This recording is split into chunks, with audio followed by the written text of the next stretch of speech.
MODEL stands for Molecular Dynamics Standard Library, and is a database infrastructure to collect trajectories of molecular dynamics trajectories of most representative proteins in the protein database. So it's a sort of video of how proteins move, how they behave on physiological conditions. So the database is a resource that is actually, it has like several possibilities. One obvious one is to really get academic knowledge about how proteins as machines work. And obviously it's a good infrastructure, for example, in rational drug design process, because instead of having a single template to design drugs, you have in the order of 10,000 of different templates. So you can really adapt much better the drug to the real characteristics of the proteins. Proteins are not static molecules, are dynamic molecules, and this is what MODEL achieves. So I think it's a quite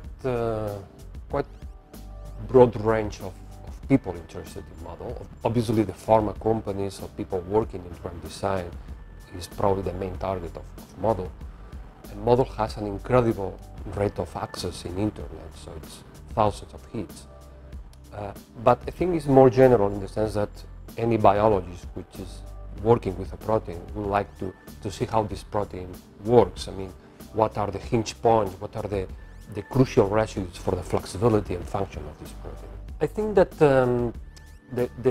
there are like two major things which allow us to build MODEL, really.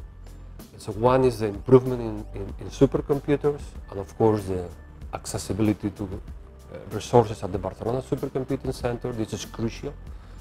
And second was the improvement in the molecular dynamics code, especially the possibility to run the jobs in parallel.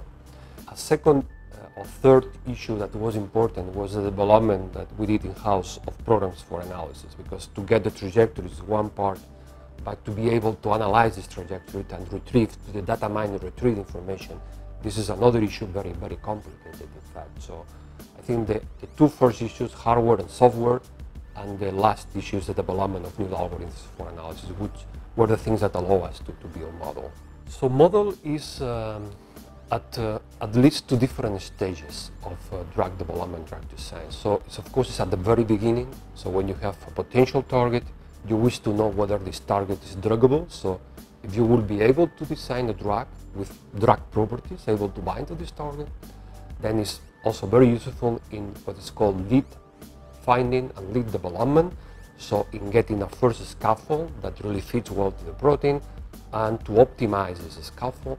And then it may have also an important role even in the latest stages. So when people realize that there are some mutations in the proteins that make the drug inactive, it would be very useful to realize why. So why this mutation, for example, in a viral protein that inactivates the drug, why is this happening? So why this drug is no longer more effective? So this is the different areas what I think MODEL is going to be useful for.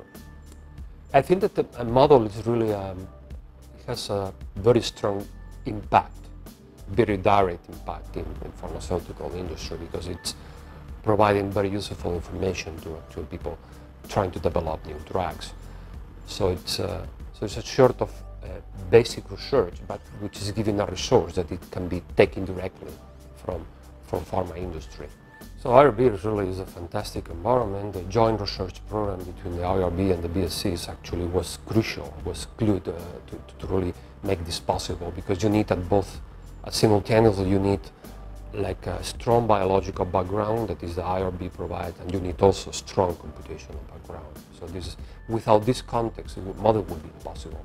A MODEL project was a very long project, so actually the first paper related to MODEL was in 2007, so it's extended for a long period of time, and quite a lot of people work in MODEL. And the backgrounds are very diverse, so there is a very strong informatic part, and these are computer engineers. There is a big part which is analysis and development of methods and tools. These are physicists. And then there is a bunch of people which have degrees in biology, chemistry, biochemistry, or even biotechnology. So it's a very diverse, very multidisciplinary group.